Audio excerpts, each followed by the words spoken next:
the whole idea that, Gen Z have a short attention span, that is a big myth, because I think is actually that Gen Z have a short interest span. So, because you can't say the person who has a short attention span is also the same person who's spending like 10 hours watching Netflix.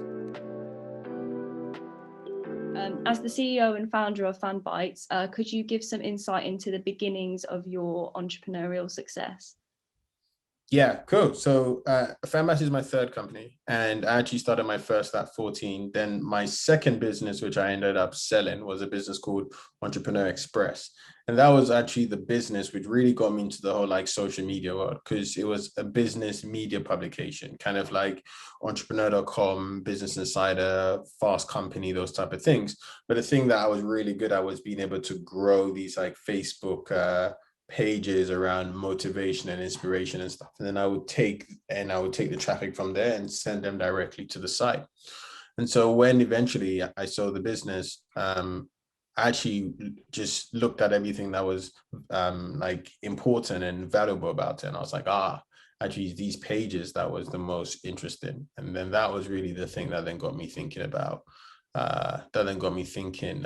right, this is where the magic is. And then in second year of university, I thought, wow, okay, it'd be cool if I could do this at scale. So rather than just business, we could do it for like every single vertical. And as someone who is part of Gen Z, I thought, well, the market that we're going to focus on is the Gen Z market. And so that was pretty much how it went. Then as Fanbytes grew, could you tell me some of the struggles that you faced and how you overcame them? So some of the struggles. So I'd say a lot of the stuff, like the struggles, are all stuff because Fanbytes right now is like 60 people right now. We've raised millions for the business. The business is doing like multiple millions in revenue, and it's all new. And as with anything that's new, you basically like figure it out as you go along. And I think the underlying thing is probably this idea that you don't know what you don't know. So it's, right now 60 people. When we were 6 people, there were so many things that I didn't know that I didn't know. And so you end up being on this like ever evolving, like learning and learning and learning and learning. So I think, there's so many struggles about like hiring and motivating people and marketing and sales, but like overarching struggle is that you don't know what you don't know. So you almost have to be confident and comfortable with the uncertainty that comes with it all. So that would probably be the underlying thing there. As you said, you're focusing on Generation Z, so it helped win the hearts of Generation Z. Yeah. So what are your top 3 tips for brands looking to engage younger audiences? So I think the first one is this idea that so people often think that Gen Z are just these like massively different creatures, etc., to general audience, and that's not true at all. I think it's actually because we've grown up with the phone as our remote control to our world. It's very easy for us to amplify things we like and amplify things that we don't like. And so when you think about it in that way, actually, you realize something, that the whole idea that, Gen Z have a short attention span, that is a big myth, because I think is actually that Gen Z have a short interest span. So because you can't say the person who has a short attention span is also the same person who's spending like 10 hours watching Netflix. Like those two things can't be true. So actually it's just about being interesting. And on that, I think the first thing is about being able to tell stories. So it's stories that are going to rule the world. The second thing is this idea that like fundamentally, remember that I spoke about this idea of like this being the remote control to the world and stuff.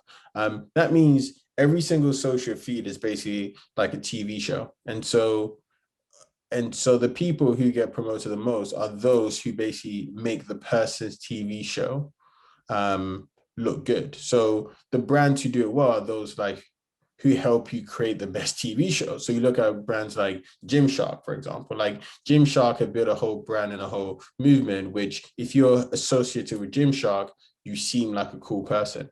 And so, or, like there's so many people who do this in pretty much every realm. of, you look at even a company like Blinkist, they're this like book summary company. They have a large penetration of people in Gen Z because the way they market themselves makes it seem cool for you to say that you use Blinkist. So I think it's this idea of like understanding that everyone is almost their own TV show, and how can you as a brand be able to like help them to create the best content and make them look cool to the rest of their people, and that works really well.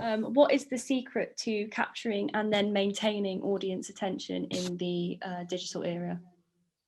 I mean, this sounds like a trite answer, but it's like just be interested. Like because again, like the reason why people would spend so much time watching, Bridgerton or something like that is because the story is interesting. So when you lead with the stories rather than lead in with just like, here's my product, that's when you truly win. So capturing them to me is more about just being interesting, and then maintaining it is almost about just like, is always about like being part of the like cultural conversation of that person. So for example, a lot of people think that the way to win big is to, spend a lot of money, big budgets, etc. But actually what the smart person does is actually say, like, what are the trends, what are the conversations going on, and just bit by bit by bit, like consistently just being a part of it is the way that you be able to do that.